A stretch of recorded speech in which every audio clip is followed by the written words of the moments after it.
Greetings and welcome to the Guidewire third quarter of fiscal 2025 financial results conference call. As a reminder, this call is being recorded and will be posted on our investor relations page later today. I would now like to turn the call over to Alex Hughes, Vice President of Investor Relations. Thank you, Alex. You may begin.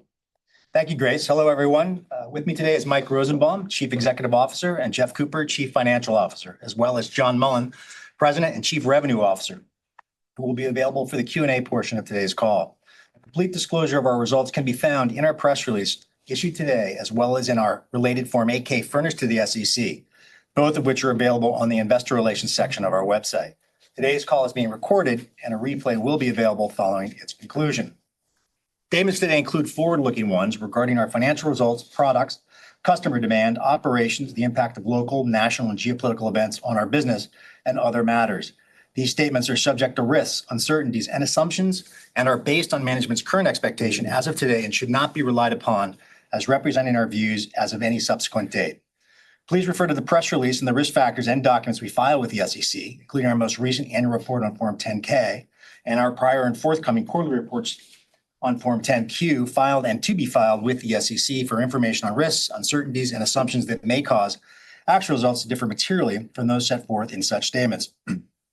We also will refer to certain non-GAAP financial measures to provide additional information to investors. All commentary on margins, profitability, and expenses are on a non-GAAP basis unless stated otherwise.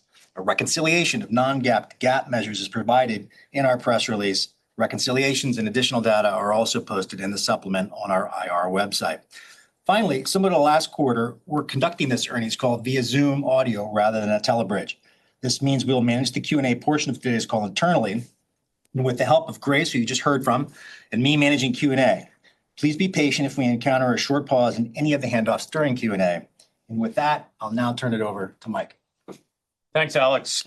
Good afternoon, everyone, and thanks for joining us today. Before we get started, I want to take a moment to acknowledge and congratulate the entire Guidewire team for the hard work and exceptional execution that went into delivering another amazing quarter. Our results in Q3 and year-to-date clearly demonstrate the accelerating momentum we're seeing as more insurers recognize how critical it is to have a flexible and agile core system. Guidewire Cloud Platform is now well established and proven, and we're in an excellent position to continue driving growth, efficiencies, innovation, and better insurance outcomes for our customers. Let me start by sharing some highlights from the quarter. First, I'll touch on sales, where we had a record Q3. The sales activity we delivered was actually the third best quarter in our history. We closed 17 cloud deals, 14 for at least one of our InsuranceSuite applications, and 3 for InsuranceNow. We saw particular strength at the high end of the market, closing 7 core system deals with Tier 1 insurers and 3 with Tier 2 insurers, again proving the maturity and robustness of our platform and validating our long-standing strategy to focus on the unique demands of this segment of the market. Our sales success resulted in ARR of $960 million, allowing us to raise our full-year outlook. We are solidly on track to exceed $1 billion in ARR this year, which was a collective ambition we established a number of years ago. We will be thrilled to surpass this milestone, but more excited about the overall momentum in the business. Our growth this quarter was broad-based and multidimensional, with 9 cloud migrations, 5 net new deals, and 3 expansions. I'm also excited about the traction we've established with InsuranceNow. This quarter, we closed 3 net new InsuranceNow wins, including 2 of the largest ever on this product. Our success with InsuranceNow highlights our ability to effectively serve insurers across all segments and tiers. Additionally, our international momentum continues to build with a significant cloud expansion in Canada and cloud wins in APAC and EMEA. With respect to the deals we closed in the quarter, I'd like to point out a few encouraging themes. We continue to see insurers looking to replace rigid systems with more agile platforms that allow them to deploy new products and lines of business faster. Advanced Product Designer, along with pre-integrated solutions from our marketplace, were key to winning multiple deals this quarter, including several large insurers in the United States, with a great new win in Latin America. Our consistent positive referenceability continues to spur both expansion activity and new cloud wins. This included a Tier 1 personal lines insurer in the United States, who after successfully deploying ClaimCenter on cloud is now expanding to InsuranceSuite. We also had great new expansion wins in Europe, and I was pleased to see a new cloud win in Japan where the success of another local cloud project played a key role. And finally, the work we did previously to establish a large framework deal with Zurich Group is now paying off, where we executed 2 more deals, one with Zurich Switzerland, who adopted PolicyCenter and BillingCenter, as well as a multi-billion-dollar subsidiary who adopted the full InsuranceSuite. We also continue to make progress with our data and analytics offerings. In Q3, we secured our first Guidewire Industry Intelligence sale. This is a new, pre-built, market-validated predictive model embedded directly into our ClaimCenter workflow. This is a model trained and validated based on contributed, anonymized data, and only possible based on our cloud deployments. This is a first important step towards what we believe will ultimately not just be a great source of new revenue, but more so an added and unique benefit associated with running on our cloud platform. A second highlight from the quarter is the continued momentum across our customer success, cloud ops, and professional services orgs, which is helping to drive excellent platform referenceability. We had another 10 customers go live on Guidewire Cloud Platform in the quarter, including Santa Lucia, Spain's leading family protection insurer, and Cincinnati Insurance Company, the flagship subsidiary of Cincinnati Financial. The last few months have also been busy for us on the marketing and international event front. In March, we kicked off the first of 3 regional insurance forums in Paris, welcoming more than 200 attendees from customers and prospects across 16 countries. This gathering, our largest ever in Europe, focused on discussing the future of insurance and exploring ways the industry can continue to innovate and improve. Several customers shared their experiences, including Lee Dainty, Commercial Claims Director at RSA Insurance, who described how RSA's move to Guidewire Cloud has streamlined claims processing, improved transparency, and positioned RSA ahead of its peers in the UK. We also heard from Bellois, a multi-line insurer headquartered in Switzerland, who spoke about how Guidewire Cloud has driven better service and increased efficiency in its K2 program, where over 99% straight-through processing. And BeSafe, a Polish microinsurance specialist, shared how they utilized Advanced Product Designer to rapidly launch a new product in 4 days, fulfilling a critical commitment to their distribution partner. The forum was an opportunity for us to reaffirm our commitment to the European market, our commitment to partnering with European marketplace providers to drive local innovation, and our commitment to maintaining rigorous compliance with evolving European regulations like Solvency II, GDPR, and DORA. In May, we hosted 2 more regional insurance forums, one in Tokyo and one in Sydney, welcoming more than 150 and 170 attendees respectively, making them also our largest ever events in these regions. At the Tokyo Forum, we announced a major step forward in our commitment to the Japanese market, an investment of approximately $60 million over the next 5 years that extends and enhances our existing local operations, talent, innovation, and partnerships. We were also excited to hear from our first cloud customer in Japan, who shared how they are using Guidewire Cloud to drive innovation and modernize their operations. At our forum in Sydney, Neil Morgan, COO of IAG, shared a powerful story about the role of technology in crisis. After a series of severe weather events in Auckland, IAG faced a surge of 48,000 claims, including 4,000 written off vehicles. One team member using Guidewire ClaimCenter integrated with an intelligent automation tool to build a bot that cut claim processing time from 20 minutes to just 90 seconds, a change that freed up teams to focus on supporting customers when it mattered most. Together, these 3 events demonstrated how we're delivering on our global strategy through deep local partnerships, innovation, and track record of execution excellence. But for me, the real highlight of the past few months was a developer summit we held in Bangalore, India. We put on our first developer event last year in Bangalore and were surprised at the positive reception and interest. This year, we were blown away with over 1,500 developers attending from nearly 60 partners and customers. The size of this event is something I think worth noting. We talk about the scale of our partner community and the scale of our certified ecosystem of developers and Guidewire professionals, but to see 1,500 people all come together in one room to learn and enhance their careers and ability to support Guidewire programs more effectively was inspiring. Every attendee was encouraged to bring a laptop, and we had the opportunity to share in a very hands-on keyboard sort of way the new platform advancements and features with the technical practitioners really driving the innovation and execution in our community. We shared new capabilities around upgrade-safe development for InsuranceSuite extensions, new migration technology to support upgrades to our advanced product designer, new components and capabilities in our Jutro front-end web experience platform, new AI code gen capabilities supporting Jutro, integration applications, and GoSu extensions. We shared new approaches to full-cycle business intelligence with our cloud data platform, Data Studio, and Explore dashboard and reporting suite, as well as the ability to use all of this to easily generate, test, and deploy predictive models on our platform.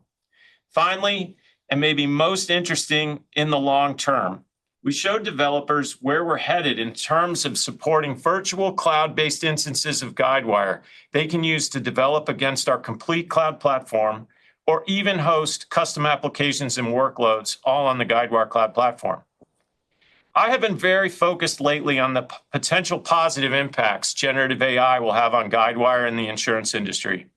And I think generally this event encapsulated a lot of the potential for increased program velocity that might provide a boost to Guidewire, but more so the innovation agenda in the insurance industry. And in the midst of all of this, we completed our acquisition of Quanti, a cutting-edge provider of pricing and rating technology based in Poland. Since closing the acquisition, we've been hard at work planning the integration of Quanti into our broader technology portfolio and expect to share more specific plans about this area of our product strategy in future calls. In summary, Q3 was a historic quarter for Guidewire and highlights strong market momentum across every tier and every region of the P&C industry. Insurers all over the world are increasingly recognizing the maturity, flexibility, and proven capabilities of Guidewire Cloud Platform. I could not be more pleased with our strategic position heading into our Q4, as I think we are well placed to continue our cloud transformation and mission to support efforts to modernize and power innovation in our industry. So with that, I'll turn it over to Jeff to discuss the financials in more detail. Thanks, Mike.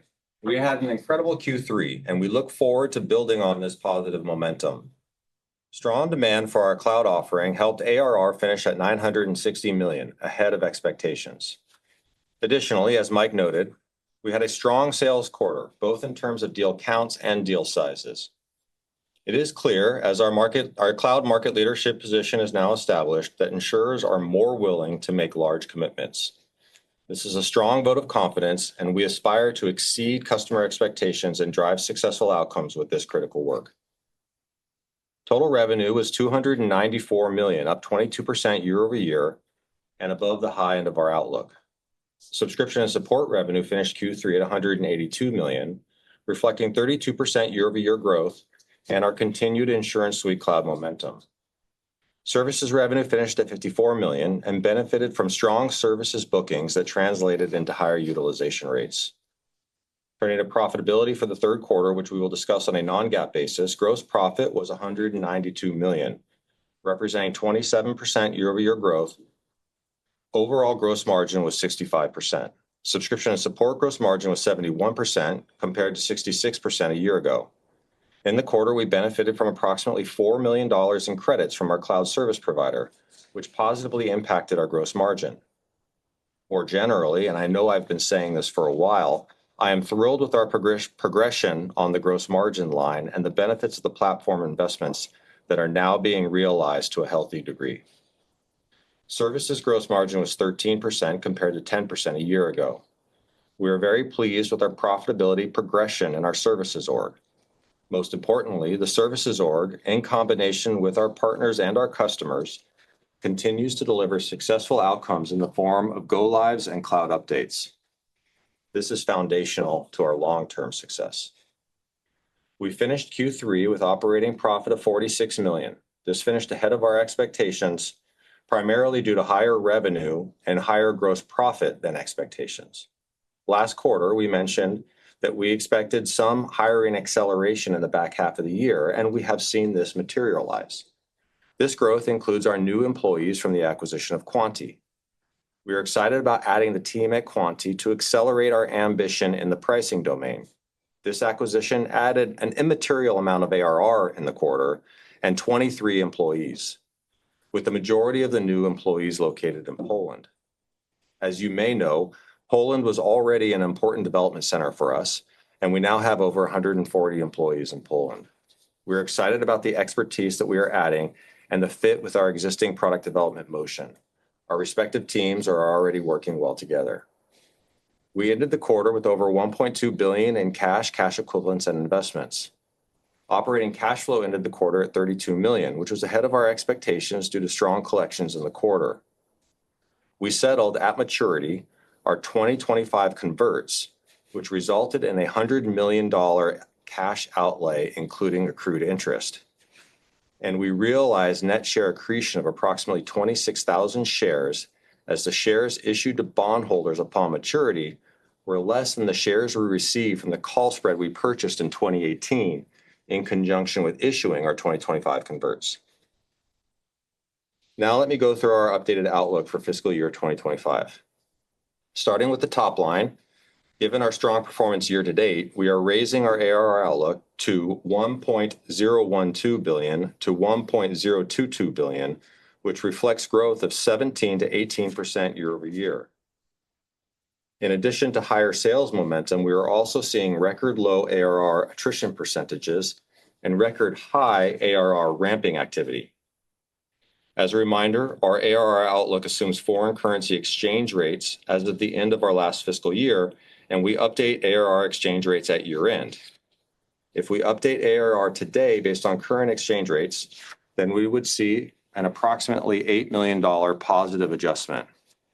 We will certainly quantify this at year-end and will continue to monitor FX rates throughout the remainder of the fiscal year. For total revenue in fiscal 2025, we now expect between $1.178 and $1.186 billion. We expect approximately $660 million in subscription revenue and $724 million in subscription and support revenue.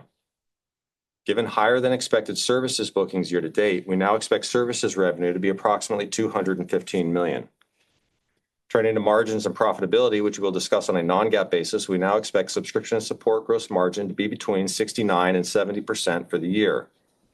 In Q4, we are expecting 68% subscription and support gross margins, as we are seeing the impacts of recent go-live events, and we do not expect to realize any material credits from our cloud service provider. In general, we remain a bit ahead of schedule as we work towards our longer-term margin targets and continue to feel confident in our gross margin progression. Our FY25 expectations for services margin and total gross margins remain unchanged at 12% and 65% respectively. We are lifting our outlook for operating income primarily as a result of our revenue outlook. We expect GAAP operating income of between $20 and $28 million and non-GAAP operating income of between $187 and $195 million for the fiscal year. We expect stock-based compensation to be approximately $162 million, representing 11% year-over-year growth. This is a bit higher than our prior forecast due to the acquisition of Quanti and lower employee attrition than our model assumed. We are increasing our outlook for cash flow from operations for the year to be between $255 and $275 million due to stronger than expected revenue and collections, combined with strong expense discipline. In summary, it was a fantastic third quarter, and we are excited for Q4. Alex, you can now open the call for questions. Great. Thanks, Jeff. Okay, everyone, we'll go to questions now. For those of you in the panel who do want to ask a question, just raise your hand in the prompt in Zoom. And with that, our first question is going to come from Alexei Gogolev, JP Morgan. Go ahead, Alexei.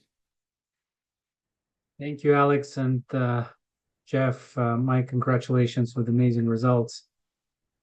Jeff, it has now become almost like a tradition for you to provide your view on fully ramped ARR outlook during 3Q earnings. I think you've done it 2 years in a row. Would you be able to share your thoughts this year? What do you expect with fully ramped ARR?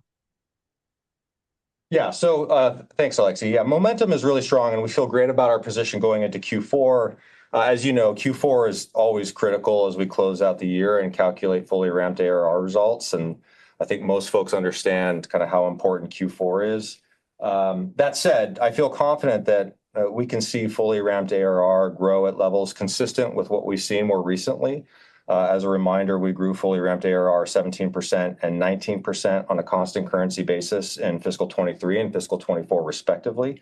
So, kind of maintaining that upper teens level of fully ramped ARR growth, it feels like we're headed in that direction. But, I just want to make sure I add that Q4 is always our largest sales quarter. Fully ramped ARR in particular depends on larger commitments, multi-year commitments.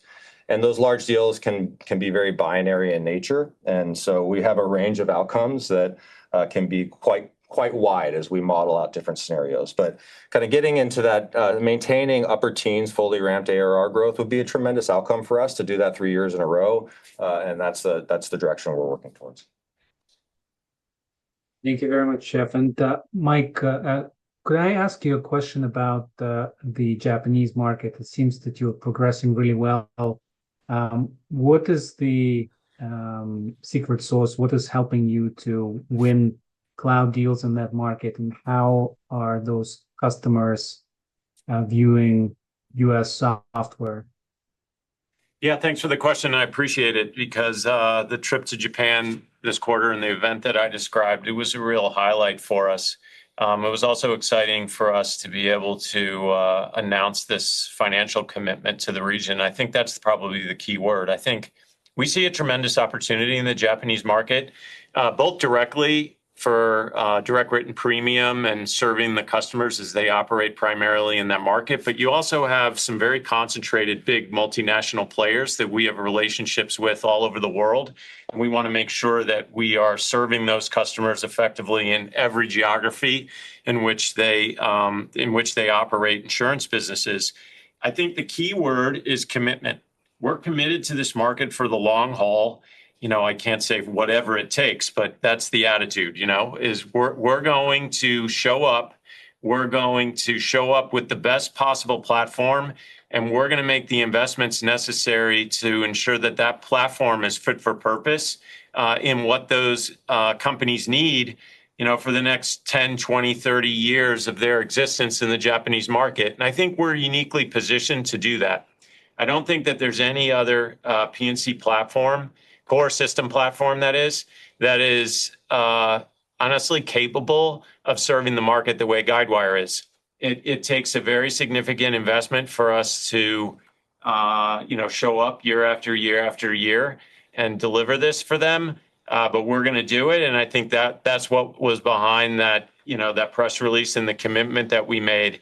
It's also about delivering successfully, right? It's about being there with those partners as they do these projects and ensuring, especially now with cloud, that that we have the follow through and that it's successful.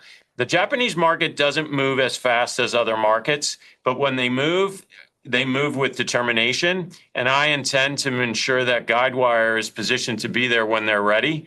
And like I said, I want to be the P&C platform for Japan for the next 20, 30 years. Thank you for this answer, Mike. Yeah, thank you.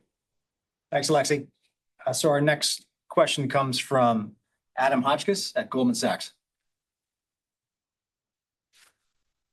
Great. Thanks so much for taking the questions, guys. I guess just to start, I know when we had it in the past talked about fiscal 25 ARR guidance, it felt like you had messaged that the ARR cadence was substantially weighted towards Q4, given your visibility on the backlog and when that was coming live into total ARR. Obviously, with the Q3 outperformance, would be just good to understand, whether there was any pull forward from Q4 relative to your expectations, or if it was just a stronger quarter given more demand at the top of the funnel. Would appreciate any color there. Thank you. Yeah, I'll give you my perspective quickly, and then Jeff can chime in if he wants. It was obviously a great Q3, and but we have momentum across every tier and every component of the business right now. We feel good about the potential in Q4, and that relates to being able to pass through a portion of the outperform in Q3 into the increased guidance for Q4. And so I just would say, we feel we've got a lot of work to do. We need to execute and, execute these transactions. And it's a very, very big quarter for us. But generally, we feel great about the momentum. So, yeah, John's here, and we pointed that out at the beginning of the call. He's here, and I'll give you a perspective on the Q4 outlook. Yeah, I'll just add that, Mike mentioned that the quarter was broad-based and multidimensional. I think it's really about execution. I'll comment that as the quarter came to a close, the execution, I would have expected a couple of the deals to find their way into Q4, quite frankly. But David Laker and his team, sales team around the globe, and the solution advisory team just did a really good job of executing all the way up to the last minute of the quarter and making sure that what was available within the quarter stayed within the quarter. So I didn't see or feel any pull forward nor any singular outsized event. Yeah, and just to pile on there a little bit from how we modeled it, Adam, is John hit it on the head. It's my view and kind of how I was expecting the quarter to play out. There were some of these deals that I expected to slide into Q4, and we're just seeing very high close rates and very strong execution. So we saw a bit less of that. So kind of not necessarily pull forwards, but kind of those deals didn't kind of naturally pass into Q4. All right, thanks, Adam. We're now going to go to Dylan Becker of William Blair. Hey, gentlemen, appreciate the question and congrats on the terrific results here. Maybe Mike or John, for you, I know Jeff called out kind of the larger contracts, and we've seen kind of the validation of the platform starting to play out here. I wonder to what extent are your conversations starting to have that kind of more holistic consolidation type of story around it, where you can be kind of that singular end-to-end vendor to help solve a lot of that kind of disparate legacy complexity that we've become so accustomed to knowing here. Great. Dylan, thanks for the question. What I would harken back to the conversation on proof points. Now, with many of these carriers, with that first cloud proof point and the cloud updates that follow fast behind that, it really opens up this conversation around what's the next line of business, what's the next geography, what's the next segment of business to go after. And in the quarter, we saw what would amount to two, I think, pretty critical strategic takeouts of what would have been more modern competitors. And it plays to that question you're asking, which is earning the right to broaden the reach of the conversation, to get warm introductions into other lines of business and other segments and other geographies is proving out. In a few cases, it starts to become very much a conversation about, at some point in the future, what does an aligned destination look like, where Guidewire is really part of the strategic fabric of that carrier's planning going forward. And more we're having those conversations, and more we're putting the teams in place in the geographies to meet those carriers where they are to have that conversation. So it's a good point. We're seeing some momentum there. It's still a long way to go, a lot of opportunity and a lot of hard work ahead. Sure. No, totally fair, and appreciate the color there, John. Maybe for you, Mike, as there's been a lot of talk around kind of the different insurance segments as well too, right? But the hardening rate environment and the inflationary pressures that are being put on consumers and risk exposure. How do you think about the opportunity for a system like Guidewire to help kind of narrow what seems to be maybe a widening coverage gap to help solve that problem? and maybe how that plays into another lever of potential kind of premium growth from an industry perspective. Yeah, it's a great question. I think what the word I like to use with respect to this question is agility. You know, the more agility that we can provide insurance companies and the developers, actuaries, IT teams that are thinking about how do they structure their products, how do they take their products to market, how are they pricing their products, and what kinds of rate structures are they applying to these products. Being able to do that faster is going to enable the insurance industry to learn more about how to best close that coverage gap, how to best take this like incredible financial instrument to market as effectively as possible. You know, we are seeing pretty significant shifts towards excess and specialty, you know, away from admitted lines. And this is also kind of puts pressure on the technology structures within these insurance companies. And so when we can provide a platform that basically takes that IT risk, that technology execution risk out of the equation, it allows those companies to just execute like insurance companies. And it allows us to play a role, honestly, that makes a lot of people pretty excited here at Guidewire around bringing insurance to every business, homeowner, state, locale in the world that needs it. And that's pretty exciting. So, you know, I think that, you know, behind what we call like the referenceability and the success stories of all these cloud implementations, there's a degree of agility that we're delivering that is genuinely new and unique in the industry. And that's going to continue to help close the coverage gap that you described. And so that's a big part of it. Thanks for the question. Thanks, Dylan. Our next question is going to come from Ken Wong of Oppenheimer & Company. Great. A question for John or Mike. I think earlier it was mentioned record low attrition, record high ramping activity. How much of that do you think is a dynamic of, you know, your core market just really leaning into modernizing versus, you know, perhaps internal initiatives and execution that you guys have been laying the groundwork on? Let me give you a quick answer, and then I want to let John comment on it. I would say they're kind of separate. The ramp activity is associated with the success of prior years and just the follow through of the agreements kind of flowing into the business model. The most important thing at Guidewire that is customer success. It's ensuring that no matter what, we're doing everything that we can possibly do to ensure that these programs are successful. These, you know, this is an incredibly durable industry with an incredibly durable use case. And if we can deliver software that works on a platform that works, we're going to end up with a durable revenue stream supporting that value for a customer. That's the most important thing in our company. And it has been part of the company since day one. It will be part of the company forever, you know, and that's what my take on what's driving that financial measure. Now, we oftentimes talk about the maturing cloud platform, but sometimes we don't talk enough about the maturing cloud operations and the professionals and the teams that work every day to be as responsive as possible around the world to work with customers, solve issues, and unlock new opportunities. And our ability to run the core systems of these companies and that team's development and cloud ops, customer success, and our technical advisory team has really come a long way. And working closer and closer with customers to remove any daylight between interpretation of issues and opportunity to solve problems. And that's really helped a ton in maintaining alignment on that, on the attrition rate. Got it. Fantastic. And Jeff, just in terms of the pace of investment, you talked up how second half will continue, you know, what the investment levels. How are you thinking about going forward? Are you guys seeing the ROI where it might make sense to extend the investment cycle, or is this more of a kind of a 1-year catch up after years of putting investments into cloud platform?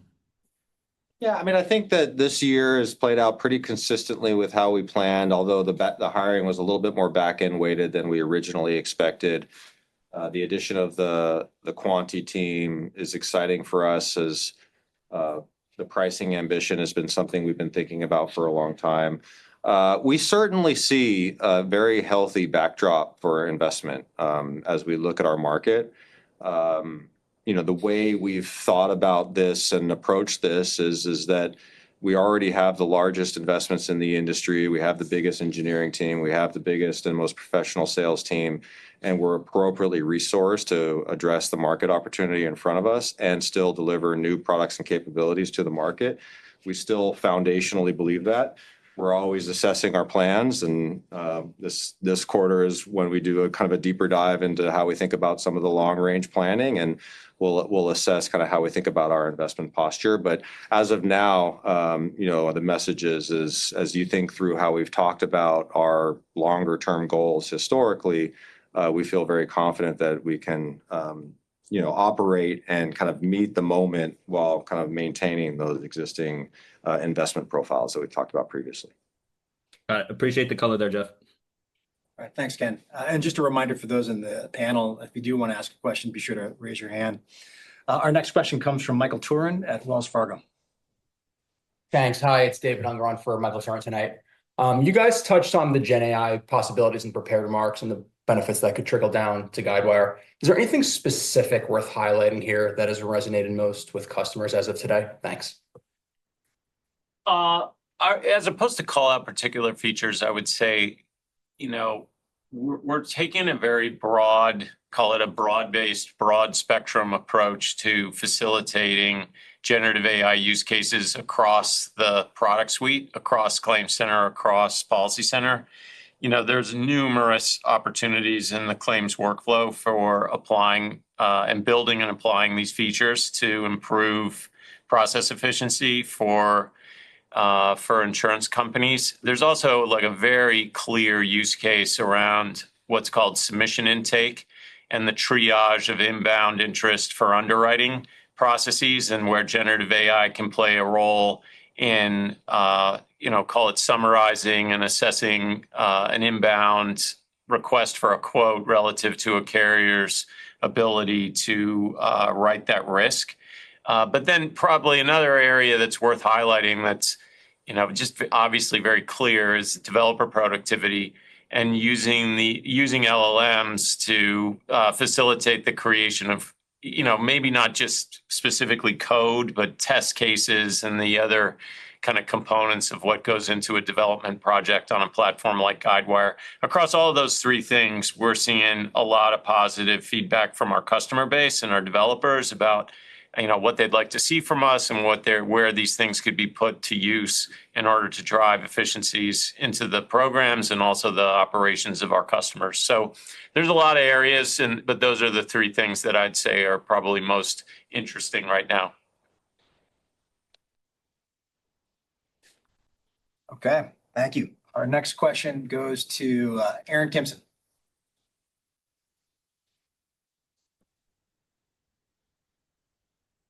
Thanks, guys. Can you help us think about the pricing methodology and possible uplift for Guidewire Industry Intelligence, whether that first sale is a beta version or it's something available to all customers? And if that's something you anticipate landing with smaller insurers and proving that, or something where you can land with tier ones and tier twos off the bat? Yeah, so great question. And I think, first of all, the applicability of it relates to, what's the model predict and whether or not it lines up to the line of business and the specifics of what that customer writes. We took a pretty broad approach to this first one and to try to, touch as much of the customer base as we could. But, we have a long kind of pipeline for different predictive models that we think might work and are working through the process of validating those and building those out. And so over time, there'll be more models that, might be more applicable to different use cases, different lines of business across the customer base. For sure, this is something that, there's a sort of like ability to target smaller insurance companies with a larger collective data asset than they have on their own. So if you're a huge insurance company, you've got a lot of data, you've got enough data to be able to create one of these predictive models on your own. But if you're a smaller insurance company and you don't have that scope of data, you're kind of stuck. And this is where Guidewire and this Intel model can really play a positive role and give them a sort of head start, 0-day capability that otherwise would take years to develop. So that helps in terms of smaller carriers. It also helps for bigger carriers who are jumping into new lines of business or new territories where they don't have that data track record to draw from and create the predictive models they need to be as efficient as possible. And so hopefully that gives you a sense of, like where we are and how this is going to roll out and, and the applicability of it. Over time, though, I'm very hopeful that this is something that we've got enough models and enough use cases where the majority of cloud customers are finding a way to participate in this product line with us. I'll just add one thing there, which is the field team and the way we interact with customers.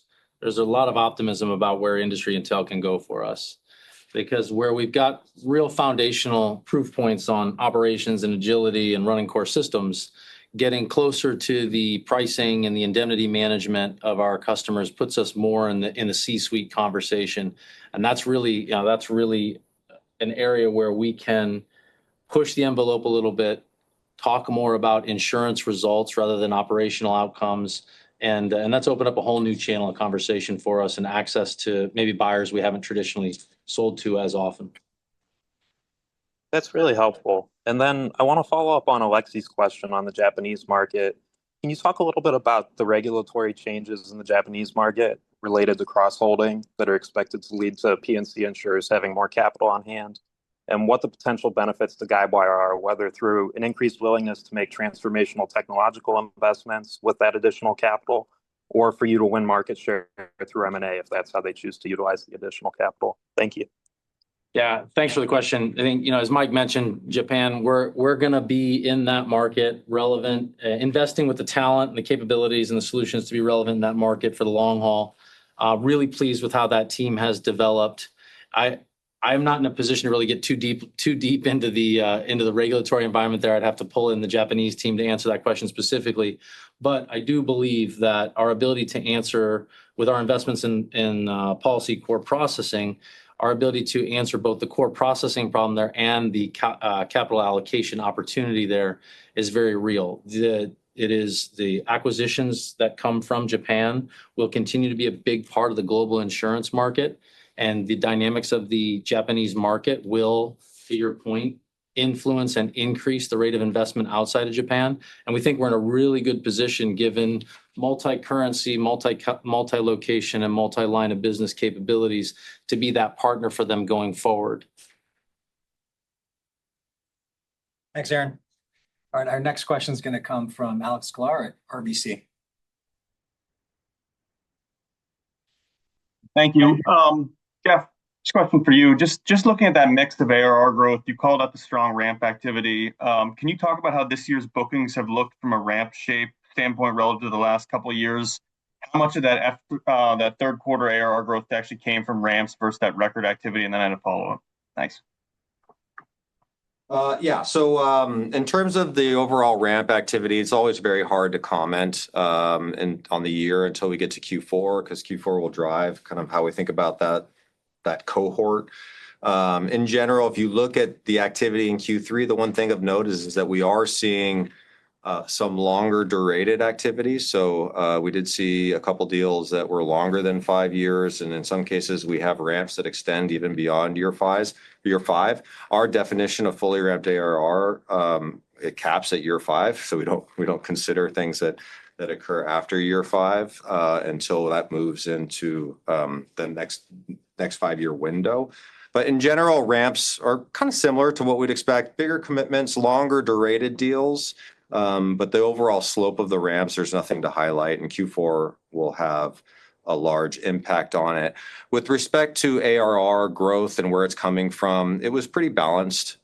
We are seeing very healthy ARR coming off of the backlog in Q4. We talked a bit about that last quarter, so that dynamic is still very real for us. And then in Q3, saw some very healthy contribution from new deal activity in the quarter that, as Mike noted, it was a record Q3 for us.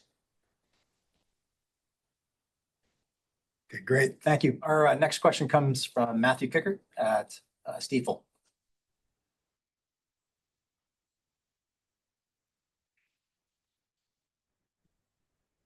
Thank you very much for Yep. Thank you very much for taking my questions and congratulations on the quarter. I wonder if you could talk a little bit about the Quanti acquisition. What's the incremental functionality that you see them bringing to the table?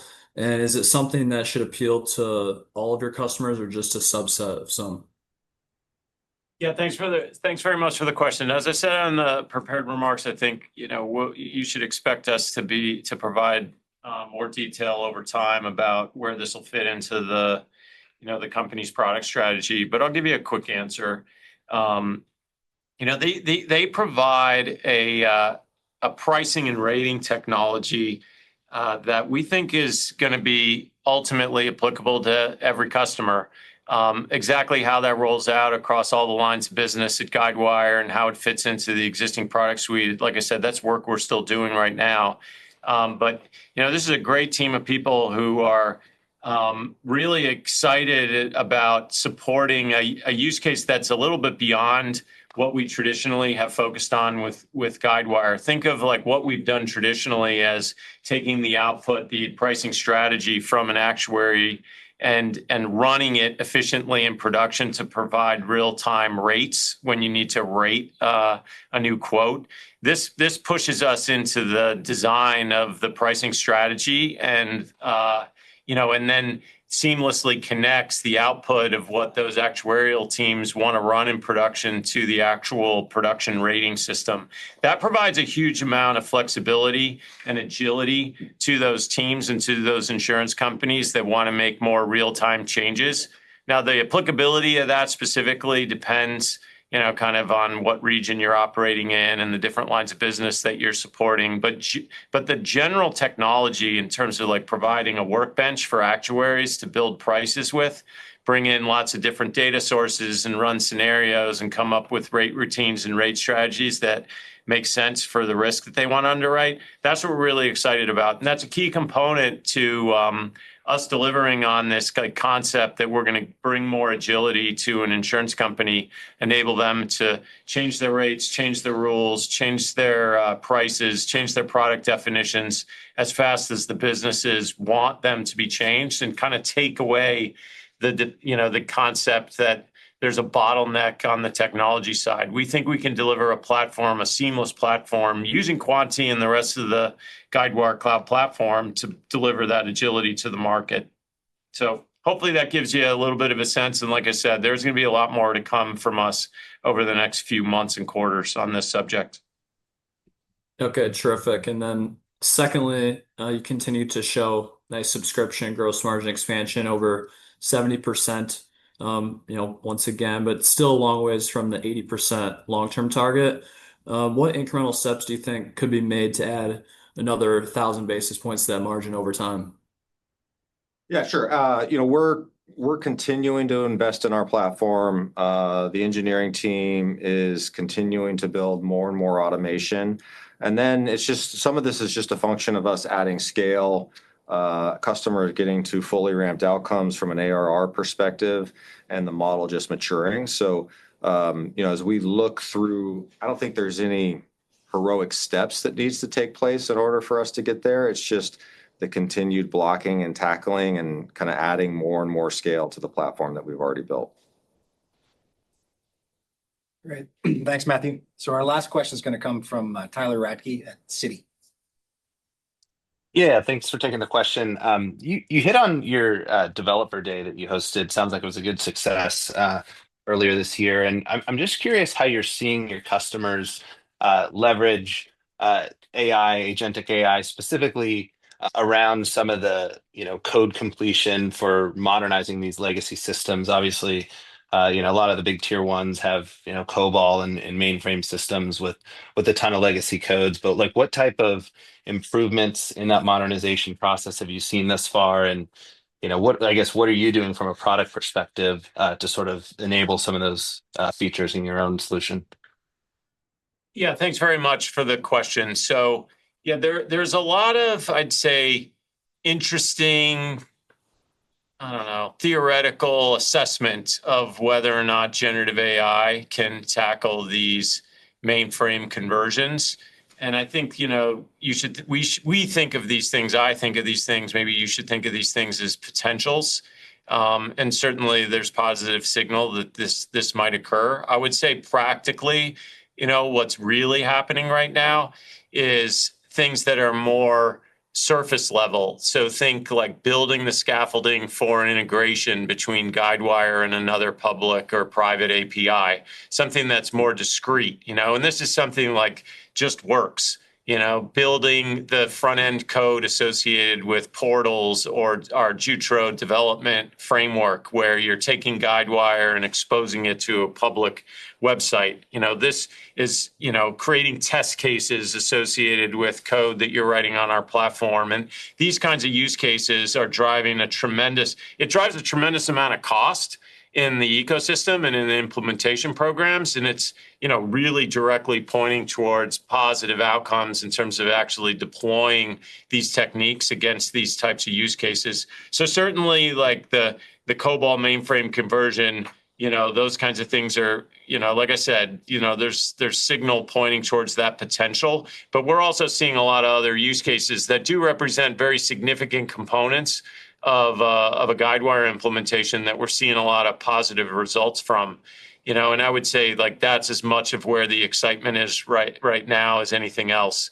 The other thing that you just have to generally be careful of with respect to these modernization programs is very often what we are doing with Guidewire is we are helping a company reinvent their business process to be more modern and enable them to break the mold of what they're tied to with their COBOL-based mainframe.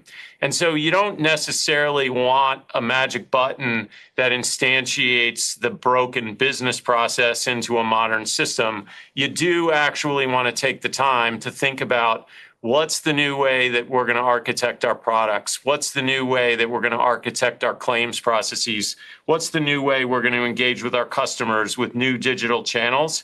And to do that, you need a modern platform, but you need to take the time to rethink your business process and modernize your company holistically. And so, yeah, that magic press a button and everything converts is maybe tantalizing, but it isn't necessarily going to deliver the agile, modern insurance company that everybody really wants. Great. Thanks, Tyler. I'm actually seeing one more question from Rishi Ajulia at RBC. Hey, Rishi. Oh, wonderful. Thanks so much for squeezing me in. Really great to see continued momentum in the business, especially in a tough macro environment. Maybe I want to start, Mike, you made some comments on some of the success you're seeing in InsuranceNow. I recall when you kind of started as CEO, that was one of your priorities of kind of rebuilding the product and modernizing it. Maybe can you talk about what's driving some of the success that you're seeing in InsuranceNow, whether that's product specifically, go-to-market execution, just the industry itself being ready for that. And maybe just alongside that, as we think about kind of the potential handoff, how do you balance the strategy of wanting to work with those customers, but at a certain point, should they grow up to be big enough to maybe be classified as tier 1, tier 2, or even tier 3, kind of at the borderlines, what that handoff to IS Cloud looks like? Thanks so much. Yeah, thanks for the question. First, just touching on the last part of your question, we actually have a number of customers that are running both InsuranceNow and InsuranceSuite for different lines of business, different use cases where it's more suited, let's say, for a smaller line of business that wants less customization, less configuration capabilities. Just the InsuranceNow platform fits. So we see all kinds of use cases in the customer base. I think that our team, and it has executed extremely well. And then with respect to the InsuranceNow product, we've done a great job getting the product where it needs to be. We've done a great job collaborating with our teams on the platform side to be able to run InsuranceNow on the Guidewire Cloud platform and drive efficiencies there. That gives us some confidence that we can take that product to market aggressively in the lower tiers of the U.S. insurance market. Strategically, that gives me a lot of confidence that we're basically we don't have any blind spots. We're paying attention to every single segment of the market and every single potential competitor and making sure we're competitive and winning business and not leaving ourselves exposed to some sort of smaller insurance-focused startup product that's ultimately could be a threat to Guidewire. I feel great about all that. Like, we've executed really well. The product works. The customers are happy. That referenceability also matters a lot in this segment. Is like, ultimately you just want. My perspective of a buyer of Guidewire is somebody, they just want confidence that this is going to work. That's why I talk so much about referenceability and customer success. They're taking such a risk with these decisions and these programs that, like, you can't, it's not easily reversed. And so our ability to say, hey, we've got these customers, they're successfully running InsuranceNow, this product works, that's really helping us win. So anyway, just great execution generally, and we feel great about that. I'll just add that end of the market is super dynamic, and it's not just in the US where the smaller carriers are both dynamic and also becoming much more technology native, but also in Australia, the distribution space and the MGA space and the small end of the market in Australia is super dynamic, and that I really love the pressure that part of the market puts on Guidewire to think about not just core processing, but where the world of distribution is going and where the world of dynamic product manufacturing is going. And it's just a really good exchange of information and thought patterns with that end of the market. All right. Really helpful. Thank you so much, guys. Thanks, Rishi. Thanks, Richie. Well, with that actually is our last question. If you have any closing remarks. Okay, great. No, it was an incredible quarter, and we're looking forward to having a great quarter in Q4, wrapping up the year. We see a tremendous amount of momentum and potential. Obviously, we need to execute, but we're incredibly excited about the strategic position of the company. So thanks, everybody, for joining us, and we'll see you on the Q4 call.